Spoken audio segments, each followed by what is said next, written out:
Hey everybody, before we get started, I just want to remind you that it was brought to you by our patrons like Aga Comics, Qua, Jeremy Vasquez, Kylie Den, Nestor Flores, Sodasan0424, and VigoMaster75. If you like what we do and want to see us do more, consider supporting us on Patreon.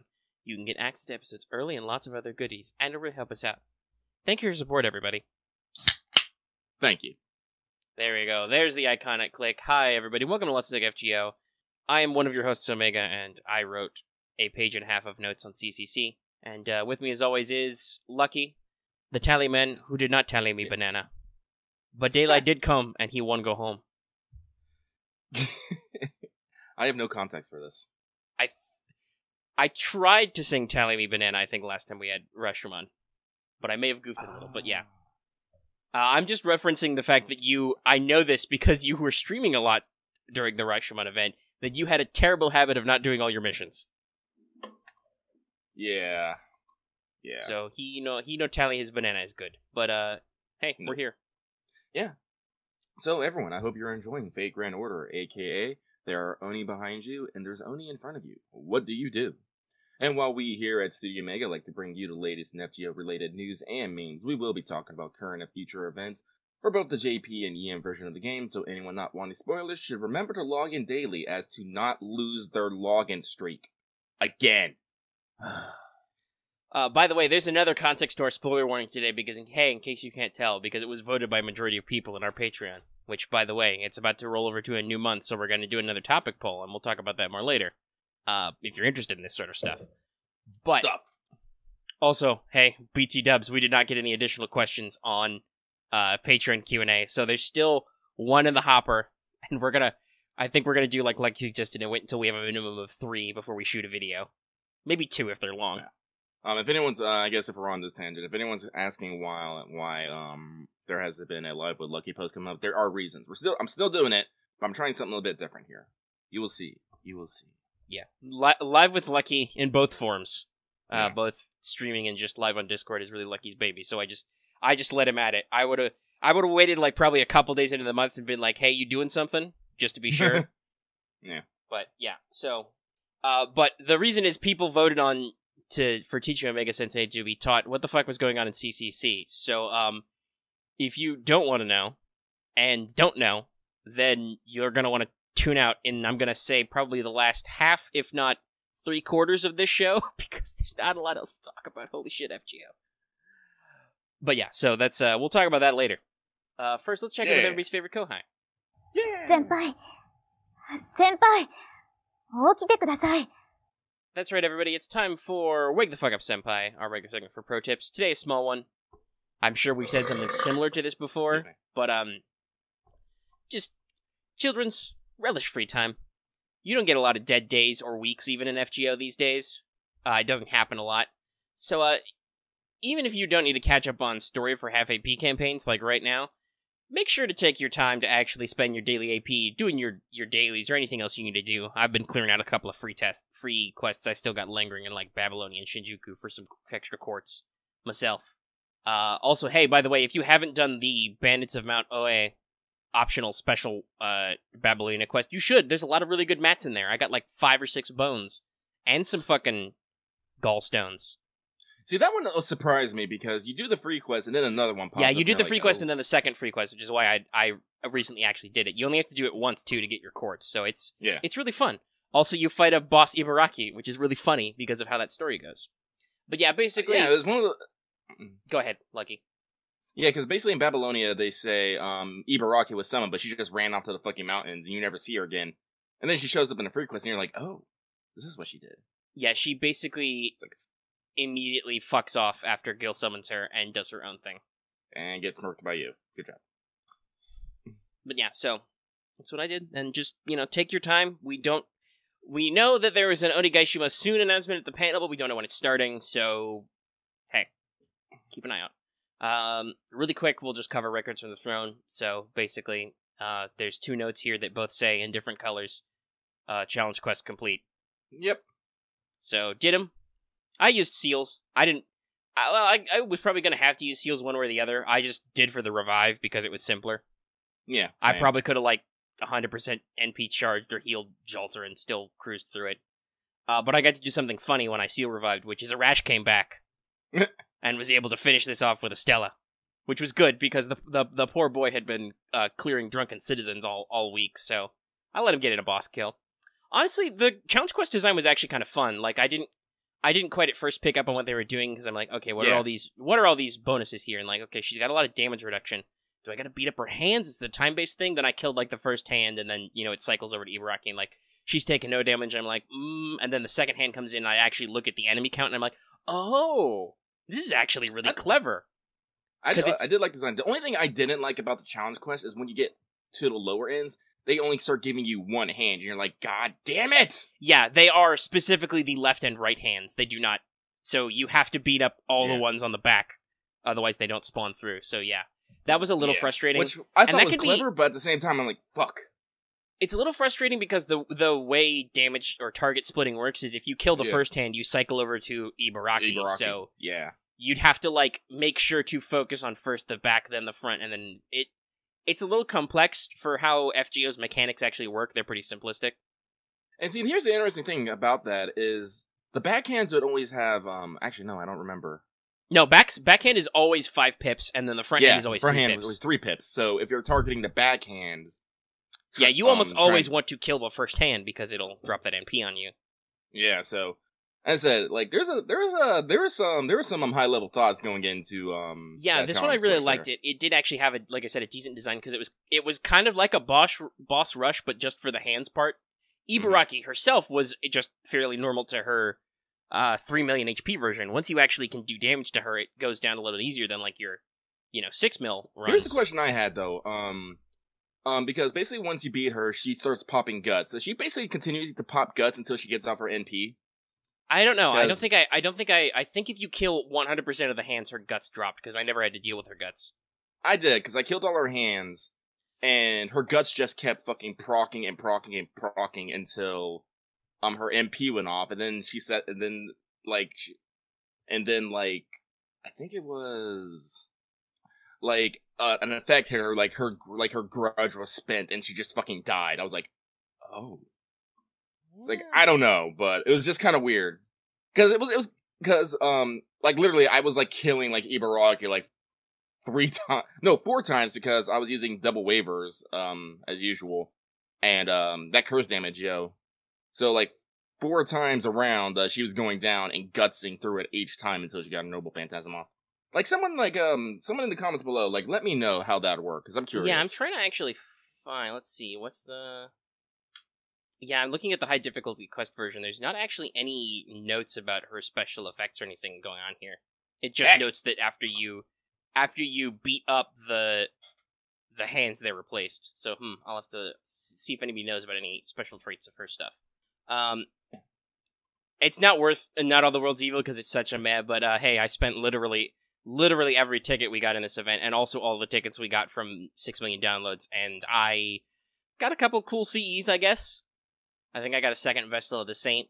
No real, like, spooks or nothing. I just didn't get much of anything.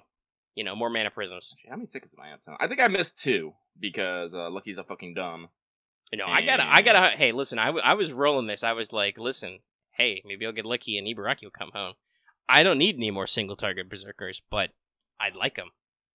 So, but no, nothing happened. Nothing phenomenal. We'll see what happens with Onigashima. Who's actually in the Onigashima rerun rate-up? Is it just? I mean, I have a Raikou, and is Golden on Raid Up? Let me check. Where's Onigashima rerun?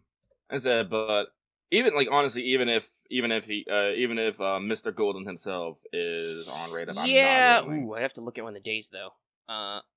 But it's going to be split. It's going to be a lot of people, but it's going to be split. The 3 5-stars are Raikou, Golden, and Tamamo. But it's a lot of Japanese servants. So if you have any form of Emiya, that's going to be in there. Toara Toda and Fumikotaro. But Suzuka Gozen is also in raid up. I don't know. That's a dangerous raid up. I could end up with more rare prisms, or I could end up with the JK Fox. I'm not sure. I might try with the. I mean, they're event tickets. Why not? We'll see. We'll see how I feel about that. Because how many? There's 3 raids and then a conclusion. So there's got to be at least 4 or 5 tickets, right? when do you actually get? So let's see. Oh god, There's 5 tickets in the damage point ladder for Onegaishima. And I don't know if there's anything really else. No, yeah, there are. So that's every time you repel a demon, you also get a ticket. And then there's one each for the returning. So that's 3, 6. I'm gonna say there's probably wait. If you conclude the raid on. No, that's right. Sorry. That'll be about 5 tickets from the damage ladder and 6 tickets from raids. So about 11 tickets. Because when you beat Ushi Gozen, you'll get a Grail. Which I assume in the rerun for us, if we already have a Grail, you get a crystallized lore instead. I'm okay with that. As I said, like as usual, I'm not like going out of my way to collect crystallized lore, but if one comes in my way, I'm appreciative of it. Mm-hmm. It's one less I have to worry about in the future. But I didn't. If we want to talk about event dealing, like I didn't go deep. I got some of the crystallized lore, but not all of them. But once I got all the tickets and I got most of the mats, I didn't necessarily I didn't need extra CEs. Really, I didn't need a lot of stuff out of there. I bought all the mats I wanted out of the shop, and also all the XPs out of the shop, so I did okay. I am not at a net negative as far as crystallized lures are, so I'm still fine. If I ever get to a point where I'm spending more lures than I'm making, then we'll actually be like, well, shit, I guess I gotta bust my hump a little. Yeah, because I made it to, 140 million in the damage ladder. And I cleared out... I didn't get, any mats, but there's, none of the mats, I only start worrying about mats if I have less than 50 of them. Mine's usually about 30, because you can get some that take, 20 or more at a pop. So I'm I don't ever want to be that all low. the mats in the shop, I have over 50 of, so I was meh. I am a little irritated at myself, because usually in these events, I always try to get the XPs and the foes. Mm-hmm. I always get all the XPs. I should probably work more on the foes. Also, by the way, I apologize to everybody. My mic arm's being really creaky lately. I think I need to get some WD-40 on this thing. Yeah. Hopefully noise cancellation will take some of that out, but... Oh, that's right. I can trade in my fucking... trading your rice balls for QP. Hey, guess what? I used literally no rice balls. I think I used, I didn't use any golden rice balls, but... I was able to, on just natural BP, get, most of the way through the damage ladder and accomplish all daily missions. I know this is going to be a fucking small change to some people, but I have fucking 34 million QP, and I am fucking crying in happiness. Well, that's decent, though. Oh, that's right. That's a couple of things that'll set you that back, but yeah, no, QP was always needed. Mm-hmm. But yeah, otherwise, the event was good. As I said, I'm sure Onigashima will be similarly super fun. That one Buster... Are they Buster... No, they're Buster resistant. The color coding is they're resistant to that type. Well, for what's-his-face, the one that's not Buster resistant, I think that now I have some... if I remember rightly, isn't there a caster who's green? Which first year really sucked for me, because I'm I don't have any fucking Buster Riders. What the fuck, Gabe? Now I have 2, and I have a Merlin. That guy's fucked. I'm gonna suplex him. So that'll be super fun, but yeah, I'll have to see how I feel, because I could have on the we'll Typhland news a little bit, but on the Shinjuku comeback campaign, I could have thrown a couple tickets to try and get Archer Shinjuku, but there's a Yan King on that raid up. I already have one of that motherfucker. Nothing against him personally, but I don't need that boy at any higher than NP1, so I'm no, not gonna do it. You see, I just realized, as I said, Lucky hasn't been paying as much attention to FGO as he should have been, because I'm going to talk about on What's Up, what has been... There was a brief stint of Girls Frontline Hell, which you can hear some of about last week by listening. I swear to God, it felt like you went on for a solid 30 minutes about just how awful the higher level of Deep Dive was. And I'm yeah, sure. Mm-hmm. Yeah. I'm not doing Azure Lane while you're talking. Huh? I said I'm not doing Azure Lane while he's talking. Let's see here. But AL has been very busy also, so... Azure Lane has been busy. I've kind of backed off on Girls Frontline, but there's a couple of other things that have been distracting me. So I haven't been, as keeping up as much with, Fate Grand Order as I should be. So the fact, because I saw, the half AP, I was okay, Shinjuku, maybe I'll get through Shinjuku free quest, because, I haven't completed all the free quests in there yet. Same. I'm up to Shinjuku, but, so I'm okay, this might be a good time. And then I see there's the raid up, and I see the Archer Shinjuku there. I was no! Temptation! Yeah. By the way, we talked about this last week, so I didn't feel the need to throw a news update because we warned you that would be next. Yeah, I forget these things. But hey, we're in Skelegram's now. Hey, guess what? We're on a half AP in Shinjuku summoning campaign. It's running from 527 to 613. Half AP on all main quests in Shinjuku if you're not caught up. Summoning campaign of Archer Shinjuku, Yen King, and Lobo. Hey, if you want to know more about that Archer man, go ahead and check out our Wanted videos, which are in backlog. And if you wanted to know more about Shuten Doji, you could have checked our Wanted Shuten Doji. And if you want to know about Raiko when she comes back, you can check that out. Also, I think I have a... Actually, no, all three of those motherfuckers. We've got a Raiko, a Sakata Kintoki, and a special Tambo Wanted, which was scripted and narrated by Lucky. So check those out. That one actually, I think, was those were all pretty popular. So let's all the NA news. Let's jump over to Japan. Actually, I'm actually thinking here, like real quick. Do you think they'll try to like squeeze in Onigashima like between now and the 13th, and then just jump into Agartha for the 13th? After for the 13th, I don't know. I don't know if we're on super fast mode for Onigashima because it did not start right away. So I don't know when they're going to start it. I don't necessarily know. But because of story-based summoning campaigns, Agartha will be before the end of this month. Yeah.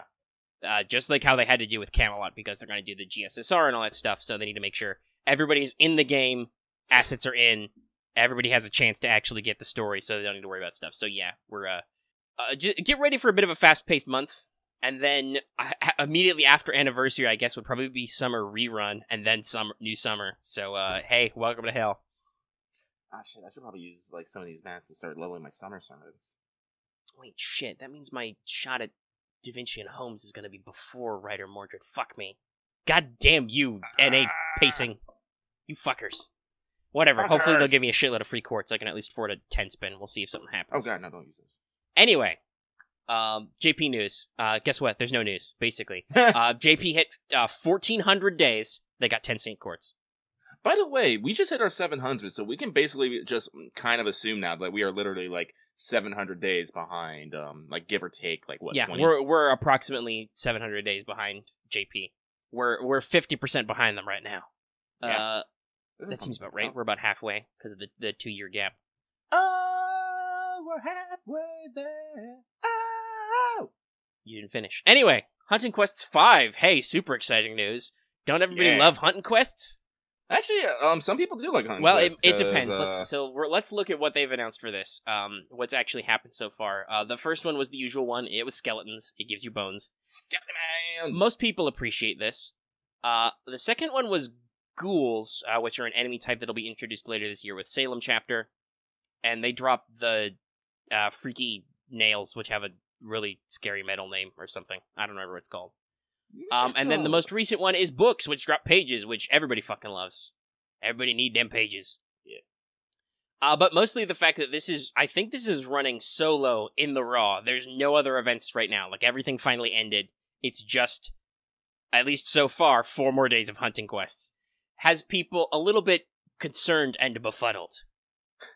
I'm fully expecting someone. Everyone knows that image of John ringing the bell saying "Rate Up is a lie." I'm pretty sure there are many edits of it right now saying "LB4 is a lie." Yeah. Now there has been a Lost Belt 4Ts. I believe it's in the first one, if not all of them. There is a rare enemy, which I think is called like a Ganesha or an elephant statue or something, that appears and it drops like 2 million QP. And Surprise! It's obviously an elephant/Indian themed asset, which is new, but. Other than that, no fucking news. I have absolutely no idea why they're holding this one back. Like, is it a writing thing? Is it an assets thing? I don't know. Japan's anniversary is like a month later than ours. I hope to God they're not holding it so they can fuck everybody over and release another Lost Belt servant as a limited servant for the anniversary like Scotty. Which 100% of people agree is a waste of a new servant slot. Should have been our own banner, but whatever. They backed into it. So, like I said, I don't know what their devious marketing campaign is. I really hope they don't wait another fucking month. Just for the sake of pacing. Like, holy shit, what are you gonna do? At least do something. Well, who knows? Maybe like honestly, maybe there's some like. And again, like we don't know like what's happening on their side. Because the other longest delay was Camelot to Babylonia, which obviously Babylonia was fucking wordy, right? And it required, like, background CGs and lots of stuff. There was a fairly decent number of servants that were related to it. They also, like, designed Ishtar, and she was released in the Christmas, prior to that kind of stuff. Like, there was obviously some build-up work to that, and then immediately it was followed by the Solomon chapter, which I'm sure they planned for a little bit bigger of a gap between the two, but obviously it was very much these two things have to be ready to go together kind of stuff. I don't know. We're only on Lost Belt 4, so there's, like, past that, there's 3 more dudes we need to punch, at least, minimum.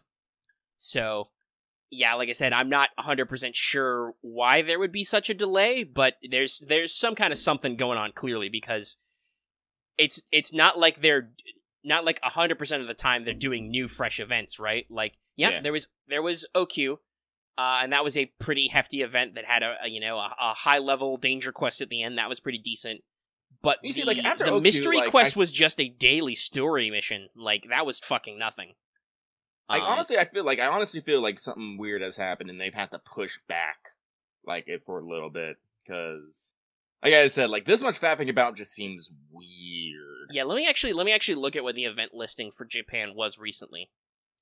So we had a class-based summoning campaign. Okay, we're forgetting, technically there was the Case Files collab. That was brand new. Oh, yeah. That's pretty good. That was brand new. That mystified the hell out of us. Maybe that was pushed up to fill a gap, because, boy howdy, that was from a collab perspective, that was super jumping the gun. That anime doesn't come out until, like, July, right? Yeah. I think it's July, but I just know Summer Core. Yeah, definitely Summer Core. I think it's been announced for early July. There was a weird arcade collab because the K&K event is coming, and we got some rank-up quests, but that was nothing. There was a pre-collab for Case Foils. We got the Guda Guda rerun. There was a 16 million downloads campaign. There was a class-based campaign. So yeah, since I want to say mostly April-ish, it's been, May is done. All of May was faff. 100%. It was a class-based summoning campaign, and then it was the Mayho Residence, like, film thing, which I'm sure was cool and had lots of stuff in it, but a lot of people said it's been very kind of fan servicey and, like, obviously wasn't meant to have a story impact. It was just do a little story quest every day for some entertainment. April was, let's see, when did OQ actually end? 10th of April. So April was an okay month. There was the tail end of OQ, there was the rerun on Guda Guda 3, and then there was the start of Case Files, which I guess technically didn't end until May, but it was, announced late and obviously led up to well in April. But still, yeah, there's a lot of faffing. So honestly, like, my gut instinct is maybe, like, something has happened in the development cycle, or something just went wrong. Yeah, probably something with they're designing a lot of assets that aren't ready, whether it's programming. Maybe they're having programming delays, adding new shit like the account binding we talked about, and stuff like that. So, like, honestly, that's where my my gut feeling is. Clearly something is not going to plan, because I don't think there's any, like I said, story or pacing reason for them to delay. Because, like, all these things that they're whipping out, these are, like, honestly things that you can, like, all right, we need something fast. Throw some enemies, put some shiny shit, go. Right, we'll give them some mats. They have done a big push to give you more mats lately, so sure, I'm sure Hunting Quest 5 isn't unprecedented. It's just solo with nothing else announced for a full week. That seems excessive. Like, you had, like, 3 or 4 things going on, and then it's like, yeah, just Hunting Quest 5. So it does feel like there's a delay here of some sort. Also, it could also be maybe it's they don't want to clear a backlog of anything out because they also have to do big push for summer soon. Yeah, as I said, like, the other thing, it could be, and they have an anniversary scheduling. Yeah, like honestly, it could just be scheduling. Like, they probably have events lined up in certain ways to fall on certain dates, and unfortunately, that just might make big gaps in places that they just have to, like, well, we can't give them absolutely nothing. Right. We have to invent a week of stuff so that we can make it to this date for this thing and this blah, blah, blah. Yeah, as I said, like, either something's gone wrong or is this just some weird scheduling issue? It's just, it feels like a lot of recent events in the past month or so have been a little lazy, been very faffy. Like, a lot of people were sad that the Learning with Manga collab didn't come with a new servant, for instance, and it totally could have. They've got, like, 3 or 4, and they're spoiling them, by the way. If you buy the actual collected volumes, the physical copies of Volume 2, it has the profiles for all the original characters, like manga writer, manga assassin, the new manga lancer. It like straight up reveals their names or heavily suggests who they are. So it's like it's not like they're playing shit close to the chest anymore. So there's no reason to necessarily hide them. It's just I'm guessing that they didn't necessarily think they needed a big push event in this time period, and maybe they did. Don't know. Though another thing, I'll throw this in here really quick because we're about to transition to free talk. There is something that some people wanted us to talk about in the comments. In the U.S., there has been a bill announced to push against certain forms of microtransactions and loot boxing. Oh yeah, that's true. It was pushed by a Republican. There has been a little bit of bipartisan support, but I haven't heard anything about it lately. I haven't read the law in full myself. That's obviously very important if you want to be super 100% knowledgeable about these things. But I have heard other people analyze it. So, a lot of the provisions is that unfortunately it does seem like FGO would count under this law because they have a very stringent, it would appear, definition of stuff that is pay to win or pay to play kind of thing. Like the fact that you can buy quartz, which lets you do stuff like revives, summons, AP, etc.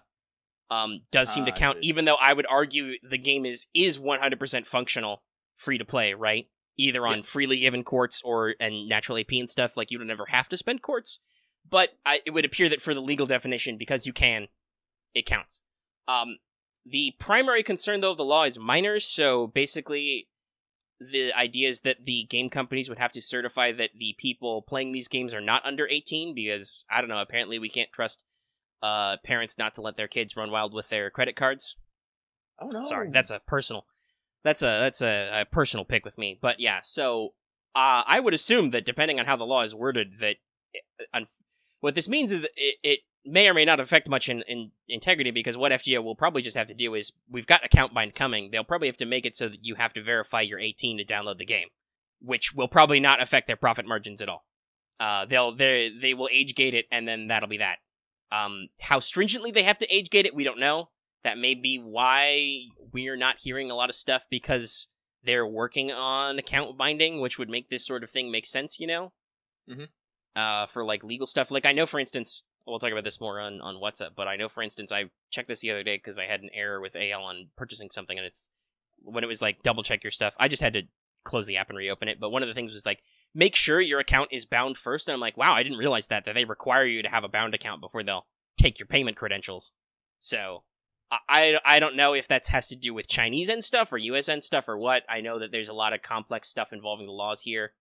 But yeah, as far as I can tell from what other people have said after analyzing the law, it's probably not going to be a huge deal to FGO. They will just have to actually be forced to add some kind of age check or account binding so they can verify you're over 18. And then then they can tell the US government, if it passes, by the way, it hasn't passed, and it might not pass. It might. Our political climate is very turbulential at this moment, so while theoretically this is a bipartisan issue, I don't know if that's how it'll actually shake out. And video game companies do make shitloads of money off this process, so they are invested in seeing it not regulated. So we'll see. We'll see what happens. But if it did go through, I believe that my understanding of the law is that would just mean they'd have to verify that nobody under 18, or at least nobody under 18, is allowed to play the game. It's like the classic internet problem. If you say you're over 18, well, that's your problem, not ours. And they'll be able to go to the U.S. government and say, hey, we've put an age check. Anybody who says they're under 18 who's on this game is doing so in violation of our policy, so we're clean and free.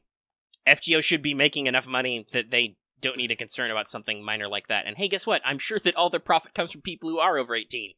Probably. So, yeah, we'll see. We'll see how it shakes out. I'm not super concerned about it in the long term, though, at the moment. And if you are concerned about this sort of thing, do let your legislators know if you live in America. Other than that, it's probably, I don't know, you'd have to do VPNs and spoof your app location like people do on JP. You know, make sure you download what are the countries outside of the US that this is available in? Canada, Australia? You'll just have to get the non-US version of the app. I mean... Actually, I don't remember that. One of our... we got a patron in chat saying that FGO pops up a warning asking how old you are the first time you buy quartz. That was so long ago, I don't recall. But if it does, that would mean they're okay then already. They just be like, hey, if you don't say you're over 18, you can't buy quartz. It might be that they have to verify that nobody over 18 is playing the app, so that would mean they may have to front load that age check. But if they already have an age check, then they've already got what I assume is the simplest system, because quite frankly, so there's some realities of government is that they don't have the time or money to chase down every little thing, so whatever the simplest solution is going to be what people go with and what is allowed. So I'm assuming age verification of some kind, and how much of a pain in the ass it is will be however much of a pain in the ass the law says it has to be. Anyway, speaking of buying things and being over 18, this is our other Caldea Free Talk note. It's pretty short, but I've been told by news on things that Fate Stay Night and Hollow Ataraxia is getting a bundle re-release on PC. It's going to come out the 28th of June, so next month, and it will be the 18-plus version. If this is true, I'm definitely going to pick it up.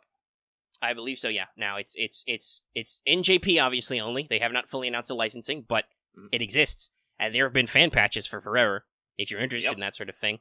And technically, if you do, I'm pretty sure if you do buy it and later patch the language, that's still legal. I don't think there's like a licensing thing which is like, hey, we're against fan patches. So we'll see how that shakes out. And a lot of people have been like, oh, Fate, Type Moon, they're getting away from their Eroge roots and stuff. Apparently not. No. It's like, speaking of fan patches, like usually, like as long as you have bought the product, it's like that's what I mean. Like I'm pretty sure there's not an EULA which is like, and don't mod or patch this shit. Yeah. So if you have the JP software, you can get the translation. Well, no, I believe what it is, you can't patch it and then resell it. True. That would require official licensing. Which hey, if somebody wants to fucking score that in, go for it, dude. You'll make a shitload of money, I'm sure. Like, will, but people want this fucking game, and like, we've talked about this before on like What's Up, but Steam doesn't fucking care. Steam doesn't. As I said, like, we'll talk a little bit about Subverse and what they're doing, but again, Steam don't fucking care. No, like, Steam has finally been like, hey, unless you're fucking with us or you're like incredibly grossly out of social order, we'll let you sell whatever with an age check. Going back to talking about age gating, so if you're out there, video game licensors, and you want to translate the fucking huge-ass script for Fate Stay Night, I'm sure somebody in Type Moon / Aniplex, wheelhouse, or just anybody in general, I don't know how much of a... Actually, I wonder who's publishing it. Is it just Type Moon themselves or re-releasing it? Don't know. I don't know. You're the one who found it. Listen, I found a summary on Reddit that links to a Japanese news article, so there's limits to my ability to read. If people have more information in the comments, let us know. But yeah, like, dude, if you want to score that, you can sell it on Steam, and like I said, you get people chomping at the bit. Anybody who scores that license is gonna be a king. Because Fate is a super in-demand series, and lots of people want the original in a format that can actually read and stuff. And yeah, supposedly this is a bundle of both FSN and Hollow Ataraxia. It is not voiced, so there's no voice version in this. I'm assuming that's to keep the size down. But and I don't know I don't know 100% what the price point is, but I've heard it's actually kind of small for VNs these days. So maybe that's what they're doing, is they're kind of like they don't have to pay anybody voicing royalties or anything. It's just the original game in the most streamlined format, rebundled for modern PCs. And I'm sure that we will find more information as time goes on. And hey, Qua in our chat had a great chance. Whoever scores that to license to translate games can go the extra mile and translate CCC. Hey, that's perfect. We're going to talk about CCC and Teach Me Omega Sensei. Mm-hmm. And first of all, we will tell you what a travesty it is that CCC did not get translated. Part of it is probably because, unfortunately, there was a lot of bad press about Extra. Really? Yes. The game system was apparently a little RNG heavy. It's got a little bit of RPS elements to it. So most people thought of it as just a shitty clone of Persona 3. Really? Like the general market, yeah. Because it was released about the same time as P3 Portable, I believe, so it had less in-depth mechanics and more randomization, and was not necessarily considered to be the same quality as Persona 3, which is obviously, for mass market, a huge, hit of a game. Like, that was not as big as, like, I think Persona titles have gotten, but it was a pretty big hitter in the RPG market when it came out. So, the US press was like, okay, so you've got a dungeon crawling RPG, and then also you do visual novel stuff. Well, this game mechanic, this game is not as hardy as Persona 3 is, so it's not as good. And obviously, hey, because we talked about this, the fucking Fate source material isn't available in English. It's not like you could bank, oh, and this is a giant franchise, right? Yeah.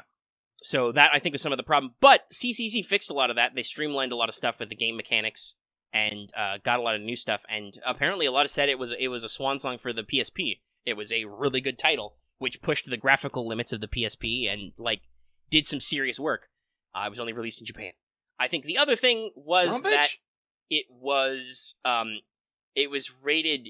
let me check up the Sero ratings, which is the Japanese board. But it received a spicy rating, D, the equivalent of M, suitable for gamers aged 17 and up. So for those of you who don't know, the Japanese rating board system, Sero, uses what you would expect, a letter rank system.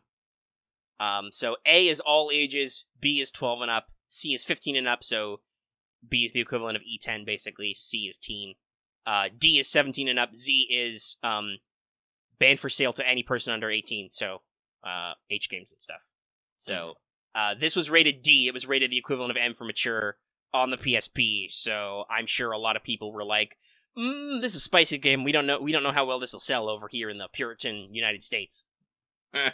So that, I think, was another quality, but basically, so, Fate Extra CCC was released for the PSP in Japan on March 28th, 13. It was billed as an additional route for the first game, called The Far Side. As far as I can... Here's the thing, because it's not released in the US, there's not a lot of solid information on it. It's basically a fucking footnote on Wikipedia. Even Type Moon's own, the fan-made Type Moon wiki, minimal information about the game. From what I understand, CCC also contains the original extra, because that's one of the true route requirements, is you have to beat Farside, then beat Nearside, then play Farside again on New Game Plus. So I think it also has the original extra in it, but I can't find any fucking confirmation on that. Damn these translated sources. Shaking fists! But yeah, so it was billed as a additional route called the Farside. The mechanics are similar to the original extra, but it's refined. It's a dungeon-crawling RPG with visual novel story scenes, where you make choices and stuff. Unlike the original extra, CCC had its difficulty level divorced from its servant choice. In the original one, basically what servant you picked set how hard the game was. Hey, guess what? Tamamo was the hardest. Rip casters. Yeah, I've heard about that. This time you pick your difficulty level, I believe there are 3, and then you pick your servant who has a fighting style. You have the original 3 from extra servants, plus 1 more. Saber is standard, Archer is technical, Caster is maniac, Gilgamesh is cheat. That's not a joke. Beta testers and the game itself refers to playing Gilgamesh as playing the cheaty style. This may be why he was so popular for, like, translations and stuff. While it was only released in Japan, the script for the Gilgamesh route is mostly translated. I think it's like 90-something%, if not 100%. And there are videos which combine this translated script with the gameplay on YouTube. I did not have time to watch all of those videos because it's a fucking long-ass RPG. So I didn't have time to literally review the plot beat by beat. But hopefully we don't have to. So, while it was... where am I? Here are my notes. Okay. So in addition to game overs, bad ends, pretty typical for Fate series, CCC has 3 endings. You have a normal ending, you beat the game normally. You have a servant ending, which is unlocked by getting all your servants' secret gardens, which is a version of the normal ending, but with extra feelies for your servant. And then the CCC, aka true ending, that's what most people call it, which is unlocked by doing certain things, one of which, like I said, is you have to beat the game, like, 2 or 3 times. Type Moon is not... Type Moon and Nasu, I should say, probably, because he probably did a lot of the writing for this, are not shy about making you play things lots and lots of times. So the high-level summary of CCC is that BB has retreated to the far side of the moon and creates something called the Sakura Labyrinth. It is a multi-floor dungeon guarded by her sentinels. She kidnaps both some living masters from Extra's original Moon Holy Grail War and saves some of the people who have already lost a microsecond before their deletion. This means that thus CCC takes place within Extra in timeline. I think it's explicitly between weeks 5 and 6, I think. And the normal ending reveals that technically the Sakura Labyrinth and all this stuff is basically BB's dream, so that when you defeat her and she wakes up, the dream is over, you go back to the normal Extra timeline. Because the Sakura Labyrinth takes place outside of time. Because BB has given herself infinite time. Ooh. You will see lots of recurring themes here. So, by the way, I'm telling this in non-linear order. I'm going to tell you shit you only learn in the true ending to give you all the facts as they occur.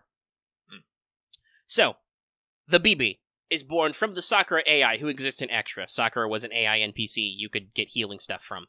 She was in the school infirmary. BB is born from her because Kiara, who is a normal master in the Holy Grail War, in the normal Extra timeline, she just loses and dies like a dog or something.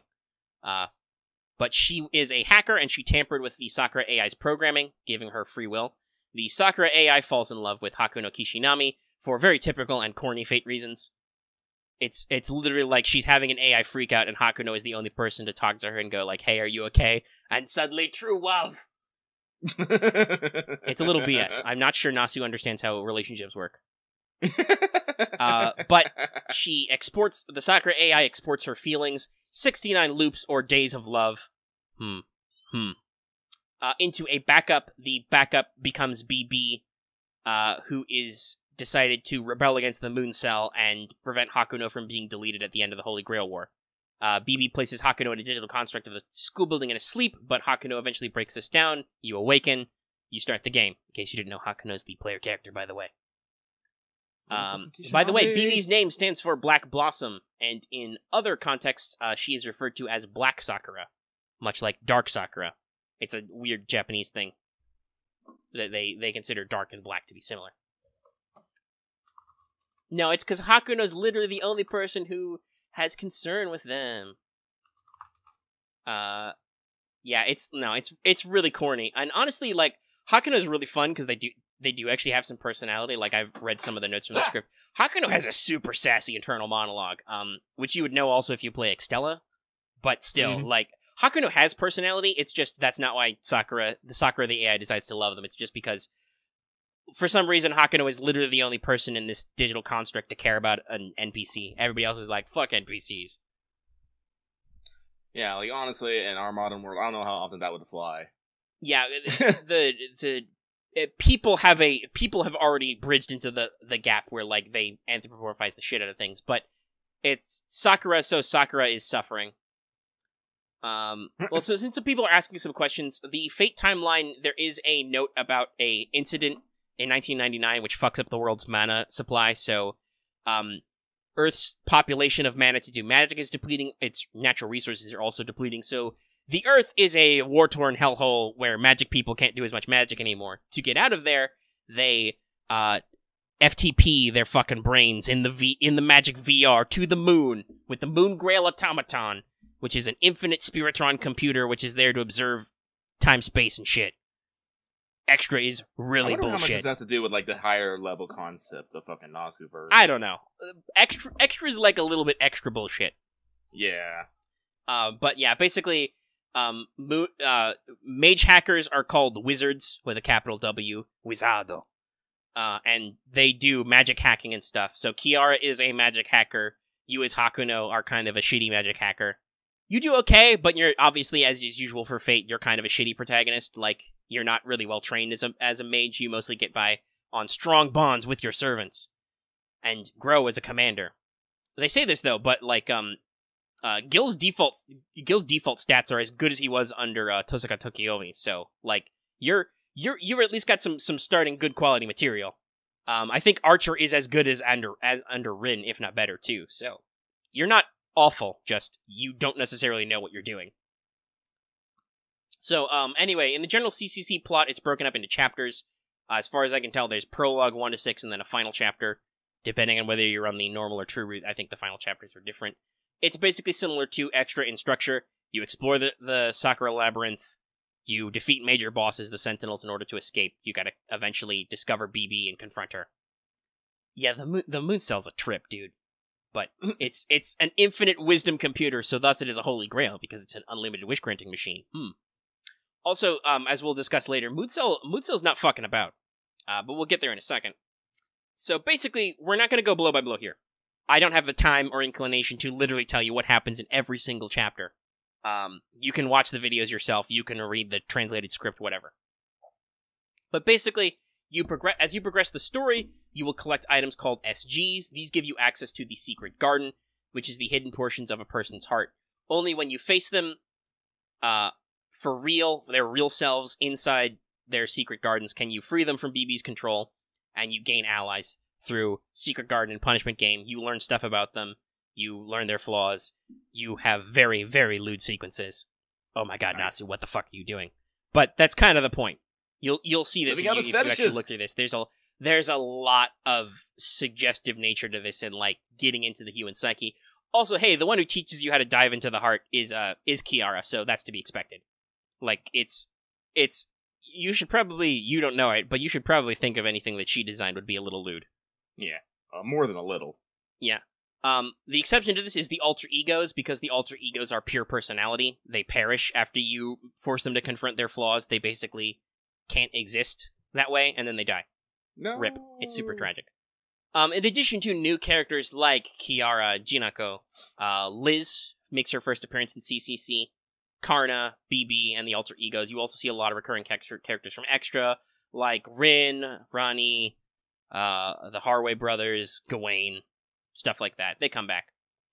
Liz is actually a little bit interesting because she ends up attached to Rin as a servant, but after you beat up Rin and free her from BB's control as a sentinel, Lancer scarpers off and becomes BB's personal servant, one of her enforcers, like Robin. So that's where a lot of those stuff comes up with. Thematically, this is all very similar, though even racier somehow than the extra CCC event for FGO. So I'm not going to discuss in too in-depth the ideas of like how the alter egos came about and what they do, or some of the secret garden ideas of like dive into the heart.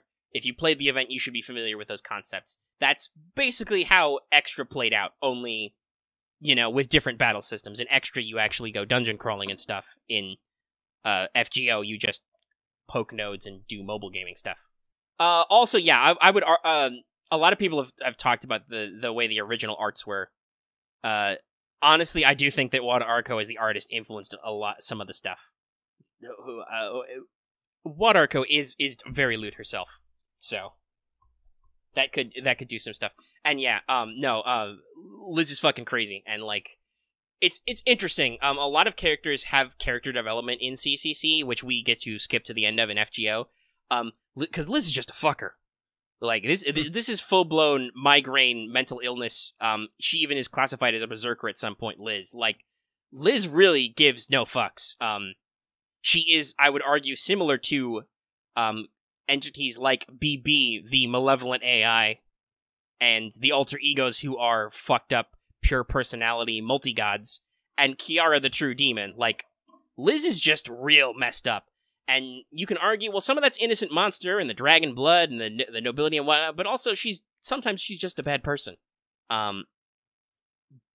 But when you get down to it, there's also the idea that after you've gotten through her secret garden and you've kind of figured out what makes Liz tick, the idea that, like, could she, as she is now, realize she did bad? Sure. The game doesn't touch on that. But that's, I think, kind of where Liz in FGO comes in, is, like, that's after that moment of light, right? Where Liz, as she exists as Liz, could understand that those things were wrong and kind of do something different with her life. And Carmilla only at the end realized she was wrong and she can't take anything back, kind of. Oh, I mean, like, you can definitely say in, like, Excel and Excel Link, you kind of get the feeling like she's in that process. Yeah, I would argue that's probably the same for Extella, because that's obviously post. Yeah. Now, it's definitely post-Extra, and CCC may or may not have happened somewhere in there as a dream. We're not sure. Yeah, we're not sure, but, yeah, like, because that is the thing. In the next bullet point is the normal end. Basically, BB doesn't have sufficient computing power to take over the moon cell. That's her plan. She's gonna, like, make herself super powerful, split herself up into her different alter egos, and, like, use all her really cheaty abilities to take it over. But the moon cell kind of takes her back and makes her, in kind of a weird parallel to some of the way the final boss in Extra works, the moon cell basically uses BB as a judge of humanity, and you have to fight her. So despite her amazing hacks, the moon cell is still a nearly omnipotent machine. Because let's be clear, BB has a lot of cheaty powers, being an unshackled AI. It is not possible to hack the there's no amount of time in which you can hack the moon cell, so BB gives herself a space of infinite time. She tries to divide by 0, basically. You know, infinite monkeys on typewriters. She can just summon holy grails, you know, and completely obliterates Gawain at one point with like a 999 damage attack. Her pointer is like the bishop's rod, which is a phallic symbol of male power, which is also tied to these. It's got 7 segments, which are the 7 heads of the Beast of Revelation. Like, BB's real bullshit. Just, I could spend an extra probably half a page of notes on just all the way BB is full of horseshit, but eventually she loses control. That's I think where her, like, dead eyes robotic attitude comes from. Those are scenes where she's being taken over by the moon cell. So that's where her, like, more robotic interactions come from. But then basically you punch her out through the power of friendship with your servant and stuff. You beat her up, and then because it's BB's dream, if BB wakes up from the dream dissolves, and you go back to your normal extra. Unless you do your servant ending, in which case your servant comes back and saves you from being deleted and stuff. That you have to explore their own SGs. And no matter what happens, it's really heartwarming. Like, Nero uses the power of love to activate her chapel and saves you from deletion, and then you get married in the Aura Domia. This is where the Tamamo 9 come from Castor's servant ending, where she goes to the imaginary number space and trains for 1,000,000 years to gain 9 tails, and, you know, gains unlimited power to save you from deletion, and then cuts her tails off. Mm-hmm. Gil uses up, I think he says, 90% of his NP treasury to just blow the moon cell the fuck up, and you travel to an alien planet to explore, because this is one thing that I really regret about CCC. Gil's route is apparently, like, super instructive, and actually really explores Gilgamesh's character in ways that are not by Fate's Day Night, because he's a huge asshole. I think the way that Nasu phrased this is that Gil kind of... How much of an asshole Gil is shaped by the times. In the modern world, Gilgamesh is a huge asshole because he, you know, sees all of us humans as a waste of space and stuff, and, like, nobody's acting right as far as he's concerned. I guess that kind of extra is like you're in a giant magic computer struggling for your life because the Earth is dead kind of stuff. So it's like, oh hey, this is a lot more interesting. Y'all are actually doing work up here. Actually, I feel that clocks out, like, especially how you see Gil in Babylonia too. Mm-hmm.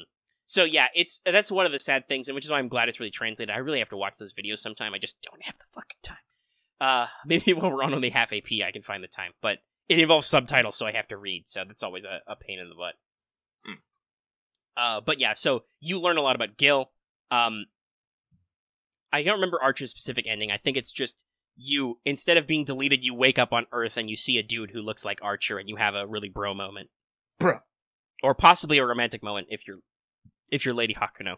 Yes, it's not unfortunately double-sided. Well, maybe for Gil, it seems like there's romantic overtones for both genders, though I will warn you, if you don't know this, female Hakuno X Gil is a super popular, ultra popular ship, even more so than male Hakuno Tamo and male Hakuno Nero.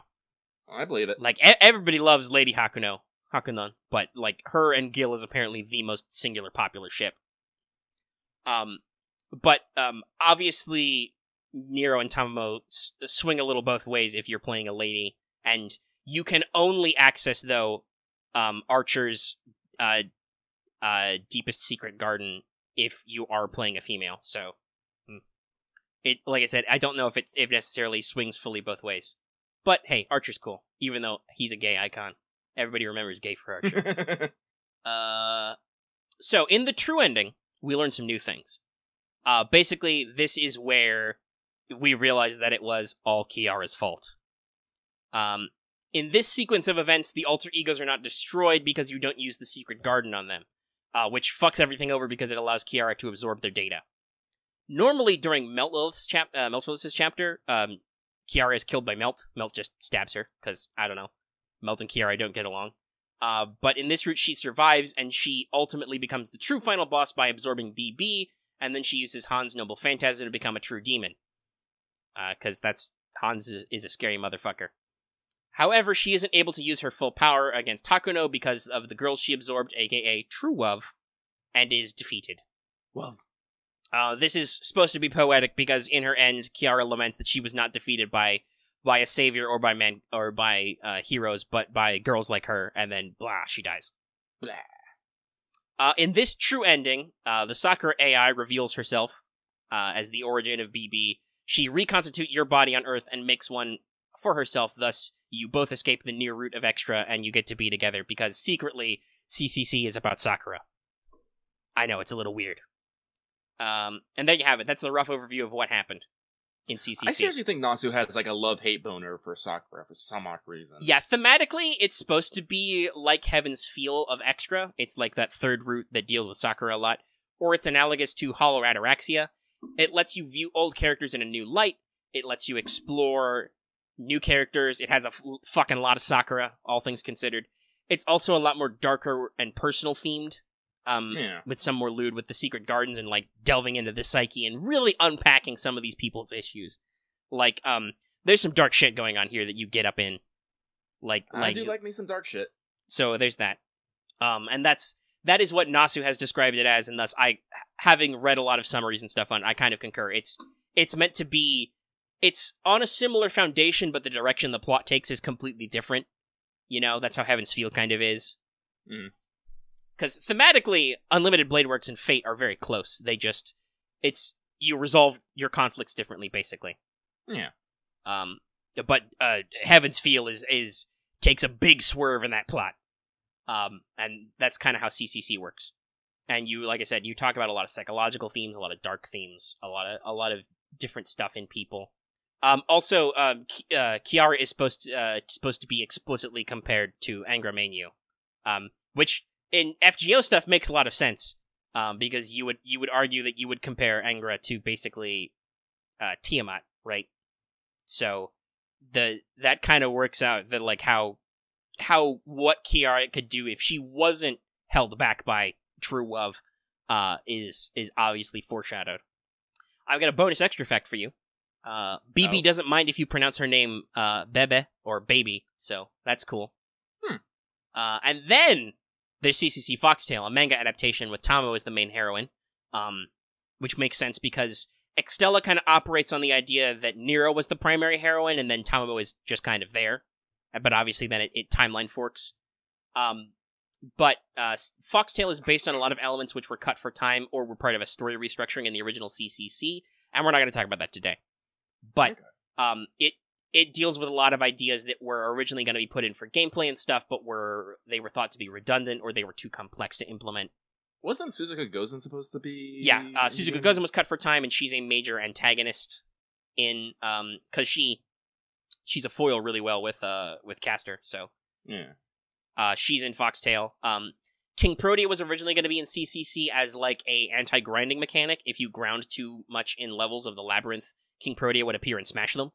Wow. And then if you did a bonus boss fight with her, you would be able to restore those zones. But that was considered to be too complex for the PSP and also dealing with her like her model design, so that was left out and she was reused in Foxtail. Also, her appearance in FGO is a shout-out. They originally were planning on putting her in as a secret boss, because there are a couple of those. Extra is actually kind of famous for those. The original had Monster, a.k.a. Shiki as Ryoga Shiki as a bonus boss. Monster. Yeah. And Extra CCC has a couple of fun ones. You can face AI Kotomine Kire with Lancer as a bonus boss. You can face original FSN timeline Rin with her version of Emiya, who has a different outfit from your Emiya. And you can also fight bonus boss Twice H Peaceman, who is the secret final boss of Extra, with Tamamo as his servant, which is a lot of people that theorized it about, but like that during a arc that Caster was originally Twice's servant, which I think CCC soft confirms basically. So that's pretty fun, but they were going to put King Protea in as a bonus boss, they just didn't have enough time. That's how she shows up in the rerun of CCC. She's a bonus boss. And Kazura Drop, who's a big deal in Foxtail, was supposed to appear, but they decided she was redundant because her role in the game was to let you sell certain currency for like restorative items, but there was already a store with Sakura AI in the school infirmary, so it was redundant and cut. But a lot of these elements come back in Foxtail and will probably come back at some point in FGO. We don't know. But yeah. Everyone's waiting for Funny Vamp, though. Yeah, Berserker. Berserker arc. We'll see. Who knows? Poor Tsukihime. Mm-hmm. BT Dubs, I'm not doing a TGB Mega Sensei. What the fuck's going on with Tsukihime? That's a different continuity entirely. Y'all just gonna have to deal with it. Well, honestly, if we get a Tsukihime collab, hopefully they will offer, because that's another thing that I don't think has ever been officially localized. I don't even know if they brought the anime adaptation. Nobody will talk about over here. Excuse me, I'm gross. But yeah, so that's the general outline of CCC. Like I said, if you want more detail, you can check out the translated script or videos.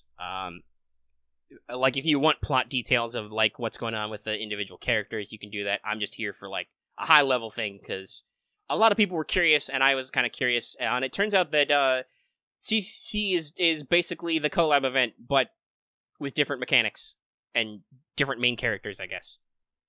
Because, like, you get the focus on Gawain instead of a Nero.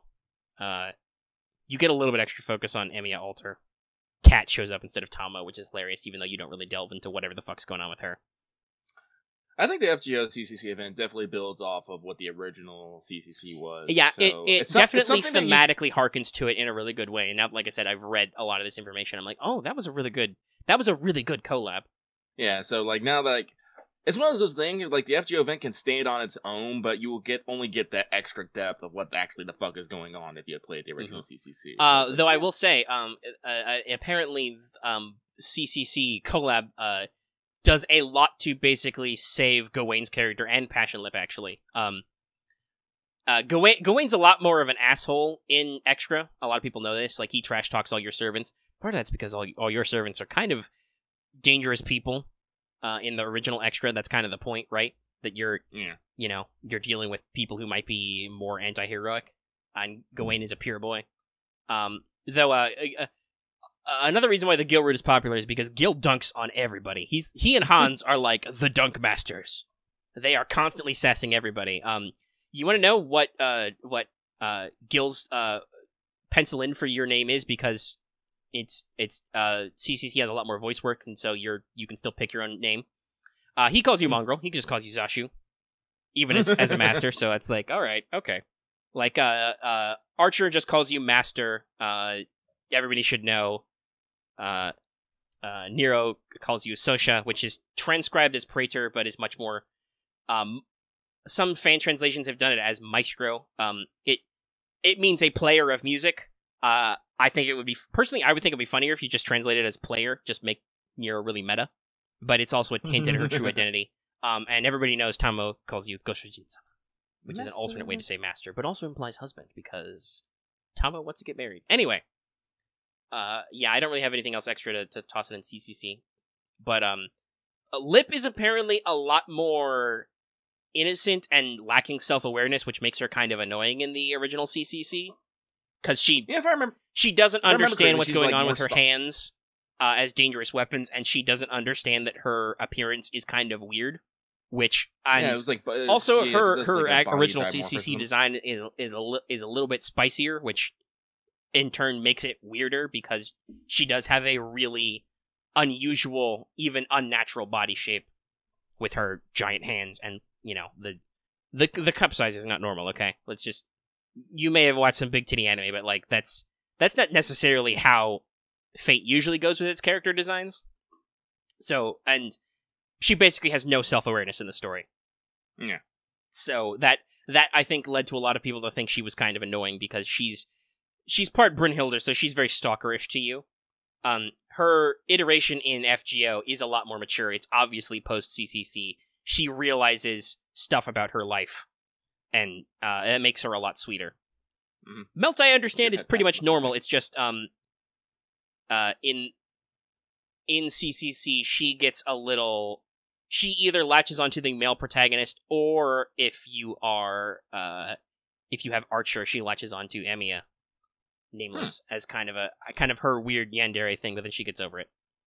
Oh, that's why she has that line in FGO. Yeah, I was wondering about that. Yeah, and also I think the way that FGO kind of treats it is, unlike BB, who literally only exists for love for Hakuno. That's why she doesn't think you're her senpai for a long time, but then she eventually is kind of like, okay, we can work together. But as a character, BB literally only exists because of love for Hakuno, so obviously that's, you're probably not going to fuck with that. But yeah, if I remember right, BB, like, your personal comp at BB doesn't call you senpai until you reach her Bond 5. Right, you have to spend a lot of time with her, where basically she comes to accept that, okay, you're an okay senpai. You're not my one and only Hakuno, but we can hang out at least. Lip and Melt are treated as more immature, I think, so, like, they're more of kind of like a first crush thing, but obviously they have time to bond with you as they grow and mature as characters in the CCC collab. Remember, Melt went back in fucking time for you. Yeah, Melt's got a really great story. God damn. That's also something that's Version Leader Palladian is suggested in CCC, but you don't see it except in the manga, and obviously mentioned in FGO. Yeah. Also, I should point out, this is not, I think, the first time Karna appeared. He was already appearing in the Apocrypha light novels by this, but this is a good showing for Karna in terms of extra, and it's also the only place where Jinako appears, which a lot of people are wondering. There's been some very graspy at straws talking about Lost Belt 4. People have looked at and noticed that, Ganesha has like a weird hourglass hair thing, and Jinako also has a weird hourglass hair clip thing. And been like, oh my god, Junako face for Lost Belt 4. I don't fucking know. Listen, if they wanna cut Aoyuki and Wadarko loose and go for it, fucking go for it. We do know that there is a moon cell like object in Lost Belt 4's timeline, but I mean, I don't fucking know. I think we're grasping at straws. Who knows? But it could be cool. I was like, honestly, the only thing I know about Jinako is I think she has literally the second largest bust size in the fucking. Yeah, Jinako for being a 30-year-old hikomori is like super voluptuous, and also kind of cute, and is voiced by the unestimable Aoyuki. So I'm just like, Also, she has a kind of fun relationship with Karna. So, like, if they want to put her in there, I'm not gonna say no, yo. Like, for real. Yeah. Also, like, if you... Karna's a lot of fun in CCC, it sounds like, because she's... Like, she and Karna work together, and they're kind of like... they got a funny relationship. Like, Jinako hides in a closet when you try and recruit her, and refuses to let Karna help people, even though Karna, naturally being a good guy, wants to. And there's lots of other sweet stuff, like, Jinako's really worried about being deleted when she goes back to the near side, because she's a gamer. She thought it was all a game. She's a bit like extras Shinji like that. But Karna, broest of bros, reveals that a reason why he's actually weaker in CCC, why he's not, because there's a very real concern about whether or not Karna isn't equal to Gilgamesh. We've had that discussion. Unfortunately, in CCC, they don't get a real fight because Karna has given his armor and earring to Jinako, so she will not be deleted. So he cripples himself in power to protect his master because Karna's a good boy who gives things. Good boy, Karna. Good boy, Karna.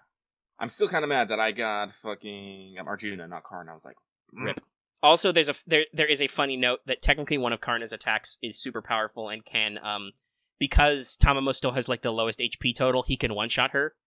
Oh god. But for lore purposes, it works because Tamamo is secretly a fork of Amaterasu, so she's a divine entity. It's kind of funny. Sure. There's a lot of little clever things like that. But yeah, you get an opportunity to kind of talk through some characters in new ways, and it's super interesting. Unfortunately, the original developers are out of business, so like, and it's on a dead end portable, and which his sequel has been dead ended, so we'd have to get a port of some sort. But there's decent appreciation, and they're said to a lot of people think they're okay games. So, like, I'm really hopeful that someday we get, because apparently, like I said, if CCC contains the original story too, there's no reason why you couldn't take that, update it, and re-release it. I know that Type Moon Games have worked okay. Like, they have an okay relationship with Nintendo on Switch and stuff. Like, both Extellas are on Switch. You could do a Switch port. I'd prefer a PS4 port because I don't have a Switch yet. But you could probably maybe find a Steam port. I don't know. Just, I hope someday they can re-release it in JP at least. And if they can do that, they can probably, once they actually do the hard work of updating it to actually be on a modern system that exists, then we can worry about translating the script. And like I said, I I don't think the idea that it's a mature rated game would stop anybody anymore these days. Not really, no. So yeah, reading about this was super fun. It was super confusing. There's a lot of junk knowledge. Like, there's a lot of facts that aren't helpful at all. But if you were actually playing, would be interesting. But yeah, it seems super interesting, and I would love to have an opportunity to read it. And like I said, I'll probably watch that video series by, I believe it's ZVN. I've got their playlist saved, and I think they're all the way through. I just need the time to read the subs. So that's what was going on in CCC exactly. As you can tell, it was mostly like that event you played. Just your self-insert was More different, lewd. and the servants were different. Probably because they deliberately didn't want to make it an exact retelling of CCC, because in Japan, obviously, those assholes could play it. You dirty bastards. Shaking fists. Rage. And if you're interested in kind of more of the extra story, obviously go check out the 2 Extella games. Those are meant to kind of fork off from there. Like I said, I'm pretty sure they're more meant to follow Extra than Ccc, but there are some elements. Like Liz is a major character in Extella, obviously. So there's other stuff going on. Also, it makes you realize how much of a stone cold badass Filber must be, that like they were able to dunk on the Moon Cell, because the Moon Cell is like, oh, BB, the unlimited, unshackled AI with Grail powers. No, you can't actually take us over. Fuck you. Like, at least in the core CCC, in the normal end, BB can't beat the Moon Cell, but Moon Cell's You see, I was actually looking into this. Fucking Velber's attack on the Earth is what started the fucking decline of the Age of Gods. Yeah, because she, Sephar, who is not yet Altera, slapped around the gods a lot. And that is probably the time diversion for Lost Belt 5, because it's called, I think, The Day the Gods Came Down, and it's set to, like, the point of divergence is 10,000 BC, or is it 12,000 BC? No, it's 10,000 BC, which is 12,000 years It's back when the fucking ago. White Titan showed up. Yeah, it's the same date that Extella gives is the day the White Titan showed up, so I think that's the timeline divergence. Yeah. Because Lost Belt Master, Pretty Boy, whatever his face is, like, yo, I'm buddies with Zeus. We're homies. We hang out. So that'll be super interesting to see, and also super funny because just because he's the 5th, you know? So he's not the last one. We have 2 more we're gonna punch after him. It's not as bad as beating up Lev Laner in, like, Singularity 2, but it is funny that he gets to be a little bit anticlimactic. Maybe. I don't know. We'll see. Several of the Masters have actually survived and are still kicking around, even after we've beaten them up and killed their Lost Belts, so he could live and fuck off to another Lost Belt. Actually, they do unique mechanics for enemy master battles. That would be really interesting if they did an enemy multi-master battle. Like, multiple of these guys teamed up on you at once. Oh god. That could be interesting. Well, again, I don't know like anything of what's going on. I don't know of anything of going on with Lost Belts. Don't worry, you'll find out at the end of the year. Gonna finally watch was it Moonlight and the Lost or whatever. Yeah, they'll probably release that officially too, because I don't think they have. Yeah.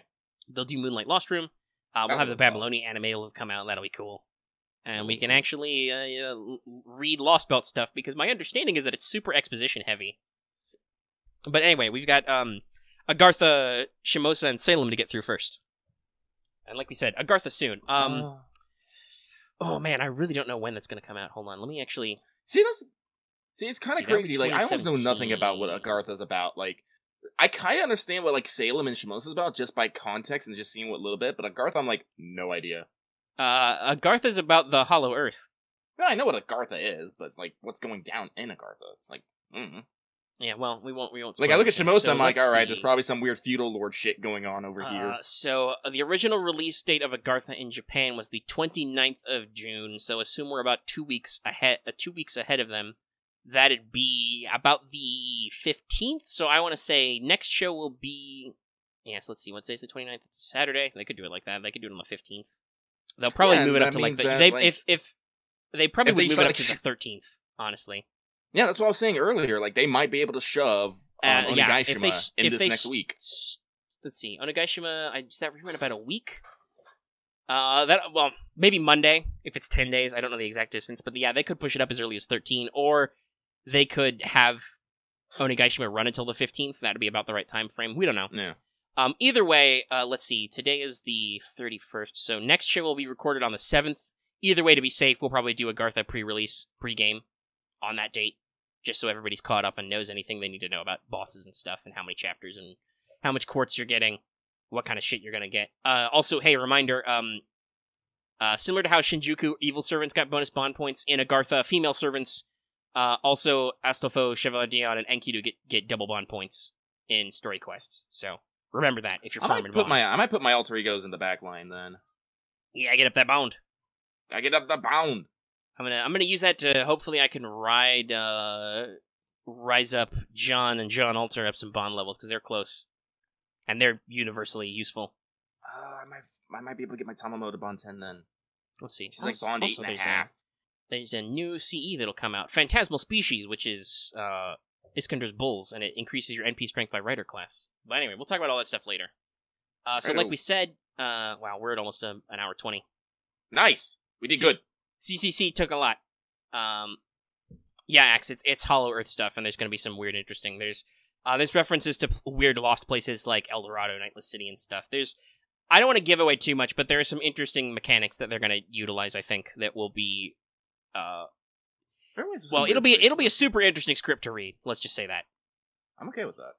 But, actually, let's see. I know of Agartha, but I don't actually know about Agartha in actual lore now I think about it. I'll look that up. So what I was going to remind, though, is that it's the end of the month, so we're rolling over on Patreon payments. Hopefully that works out okay this month. Always a question mark, but it should be fine. That's right. It's always often confused with Shambhala. That's what it was. Okay. Mm-hmm. I knew there was a connection there. I just couldn't remember what it was. So that means a new round of Teach Me Omega Sensei. Our current topics, after resolving the CCC one, which dovetails perfectly, is what is the Mages Association? What do we know about Grand Servants? And what is the reverse side of the world? So we got a nice 3 for you guys to pick. That's at our 5 and up level. Honestly, I don't know which one I'd go for. I kind of want to know more about the Mages Association, but also the reverse side of the world and fucking imaginary numbers is. Ooh. Yeah. By the way, imaginary numbers is not its own standalone topic. I know some people have asked about that, just because I have looked at it and it's, at least as far as I can find, translated resources, it's super redundant. It's this is the dimension of the imaginary numbers, which is outside the normal space and time, and is a dimension where stuff goes sometimes. And I'm like, as far as I can tell, it's honestly, Nasu read about imaginary numbers in high school, and he was like, that's a really cool name. I'm going to use that for something. Because I can't understand. I kind of bundle imaginary numbers along with the reverse side of the world. Yeah, they're not quite the same, but they are both pocket dimensions where you don't have to worry about normal rules and shit, so they're similar. Yeah.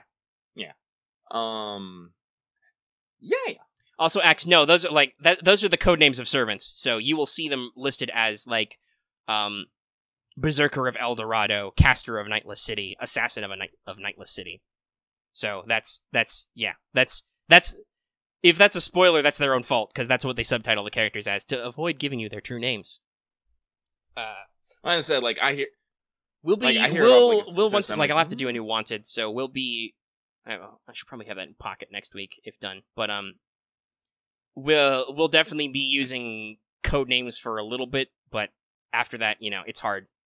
Caster of Nightless City is a real pain in the ass to say. Mm-hmm. But yeah, so my nose is itchy. I think it's about time to wrap up the show. Next time let's see. So next show, Hunting Quests 5 will be over, and we'll have seen whatever the fuck JP is actually doing next. We'll see if it's a real thing. Please be a real thing. We'll probably have, if we're not doing Onagaishima, we'll be doing an announcement for Onagaishima, I feel certain, just because, like I said, Agartha's got to come out sooner or later.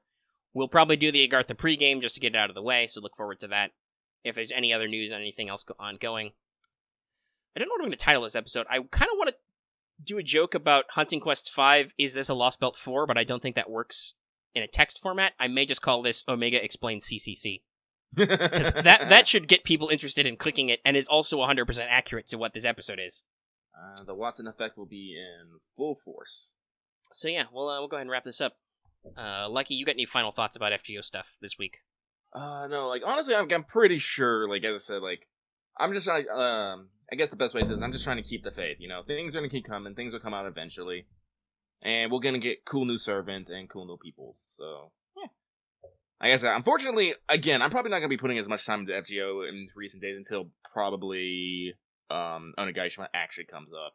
Well, I mean, there's not anything else to do, because we are super caught up on Shinjuku, so it's free quests and daily quests, boys.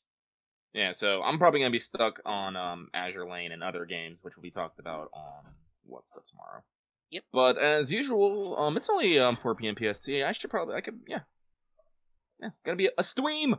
Yeah, streams. If you are not listening to this episode live, go back and check out the archive because we totally archived it and keep up on stuff. I gotta go back and actually like put description and tags and actually write shit on all the old episodes and put them into the playlist. I keep forgetting to do that. I mean, you could. Hey, here's a pro tip: if you're in playlists, you can add an auto add feature, and anything with the right tags or names automatically gets added. So you don't have to do the work yourself. Actually, I could probably. I'll figure it out. I'll figure it out. Anyway, with that little tip behind the scenes, that's probably a good point where we should say that, hey, if you like this episode, give it a like. If you have any comments, especially about the things we explicitly asked you to comment on, go ahead and leave those in the comment section down below. And if you're new here and not already, subscribe for all the latest news, because, hey, we're going to talk about more stuff next week. And even if you're already subscribed, considering that bell for notifications so you always know when we post a new episode, because that can be kind of chaotic sometimes. Or just, I don't know, sometimes YouTube is weird. Like, I know a lot of people take ring that bell as, like, another ironic thing, but, like, legitimately, I think it's actually a good source to do that so that the YouTube mechanism doesn't fuck you over at any point. Also, consider supporting us on Patreon. For as little as $1 a month, you can get access to these episodes in audio format, downloadable, plus our entire back catalog. For higher levels, you can get access to topic polls like Teacher Omega Sensei and other stuff. You can get early access to videos. You can even, if you have a lot of money to dispose of, you can even get your name read out loud at the front of the episode, like those fine, fine patrons.